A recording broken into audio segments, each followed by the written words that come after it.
बिस्मिल्लाहिर्रहमानिर्रहीम। तो last videos में हमने electric field intensity, electric field और इलेक्ट्रिक फील्ड लाइंस के बारे में पढ़ा था। आगे हम पढ़ेंगे इलेक्ट्रिक फ्लक्स। और इलेक्ट्रिक फ्लक्स समझने के लिए आपको वेक्टर एरिया को पहले समझना पड़ेगा, इसका कंसेप्ट लाजमी है। तो वेक्टर एरिया पढ़ते हैं, ये क्या है। The vector area of A given surface is a vector whose magnitude is equal to an area and its direction is always perpendicular to the given surface। अगर आपके पास कोई भी सरफेस है तो उसका जो वेक्टर एरिया है उसका वेक्टर एरिया ऐसा वेक्टर है उस सरफेस का जिसकी जो लेंथ है वो बराबर होगी उस एरिया के मैग्नीट्यूड के। जो अगर आपके पास ये एक सरफेस है तो इसका जो ये पूरा एरिया आता है लेंथ इनटू विड्थ, तो ये होगा हमारा जो वेक्टर एरिया उसके वेक्टर का मैग्नीट्यूड। और जो उसकी डायरेक्शन होगी उस वेक्टर की वो उस सरफेस के बिल्कुल परपेंडिकुलर होगी। तो ऐसे वेक्टर को हम बोलते हैं वेक्टर एरिया। और इसको रिप्रेजेंट करने का तरीका कुछ ये है, ए वेक्टर बराबर है magnitude of area, magnitude of surface and direction of surface. तो इस तरह से इसको लिखते हैं हम। तो अगर तो मेरे पास बिल्कुल फ्लैट सरफेस है तो बिल्कुल इस तरह से इसको रिप्रेजेंट करेंगे कि मेरे पास ये एक सरफेस है और उसका जो वेक्टर एरिया है वो कुछ इस तरह से होगा। ये जो इसकी लेंथ है ये डिपेंड करेगी उसके मैग्नीट्यूड पे। जितना ज़्यादा मैग्नीट्यूड होगा उतनी ज़्यादा लेंथ होगी। और यूनिट वेक्टर जो है वो बिल्कुल सरफेस के परपेंडिकुलर इसकी डायरेक्शन को शो करेगा। और इसके अलावा अगर मेरे पास थोड़ी सी कॉम्प्लिकेटेड सरफेस आ जाती हैं, जो कर्व सरफेस आ जाती हैं, फिर क्या होगा। For a curve surface the direction is always normal drawn to the each point of the surface. तो एरिया तो वही रहेगा, लेंथ इनटू विड्थ। तो एरिया तो मैग्नीट्यूड तो जो है वो ही रहेगा, लेकिन जो डायरेक्शन है वो चेंज होने वाली है।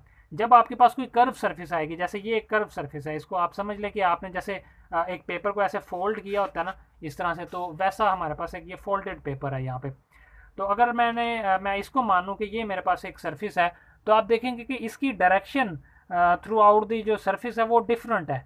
ऊपर वाली साइड पे डायरेक्शन जो है ये इस तरह से, या कुछ दरमियान में बिल्कुल ऐसे स्ट्रेट लाइन है। और जो नीचे वाली साइड पे डायरेक्शन है वो बिल्कुल ऐसे थोड़ी सी नीचे की तरफ है, तिरछी है थोड़ी सी। तो ये डायरेक्शन जो है वो हर पॉइंट पे उसके नॉर्मल के जो है ड्रॉ की जाती है। जो सरफेस है उसके बिल्कुल नॉर्मल उसकी डायरेक्शन होती है। तो इस तरह से अगर हम कोई सफ़ेयर देखें तो सफ़ेयर अगर मेरे पास कोई गोल चीज़ है तो बिल्कुल उसके कोई भी पॉइंट हम ले रहे हैं तो उस पॉइंट पे बिल्कुल सरफेस के जो नॉर्मल डायरेक्शन होगी वो बेसिक उस पॉइंट की डायरेक्शन होगी। और थ्रू आउट द सरफेस वो डायरेक्शन चेंज होती जाएगी। वो बिल्कुल ऐसे चेंज होती जाएगी। जैसे अगर मैं मानूँ कि ये मेरे पास एक पेपर है, फोल्डेड पेपर, ये मेरे पास एक सर्कुलर शेप में है। तो इस पॉइंट में मैं अगर डायरेक्शन लूँ तो ये बिल्कुल ऐसे परपेंडिकुलर होगा, बिल्कुल नॉर्मल होगा इस पॉइंट के। अगर इस साइड पे मैं लूँ तो ये इस यहाँ पे बिल्कुल नॉर्मल होगा सरफेस के इस पॉइंट पे। तो ये बेसिक जो कंसेप्ट है। और बिल्कुल अगर मेरे पास ऐसे हो कि सरफेस बिल्कुल उसकी कोई तरतीब नहीं है, ना वो सफ़ेद है और ना तो इस तरह का कर्व है, बिल्कुल उसका हमें समझ नहीं आ रही, एक सैडल पॉइंट है उसके दरमियान में, या कुछ और इस तरह से डिफरेंट उसकी जो सरफेस है डिफरेंट तरीके से फोल्ड हुई है।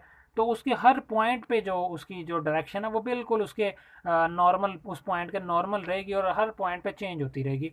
तो ये बेसिकली कंसेप्ट है वेक्टर एरिया के।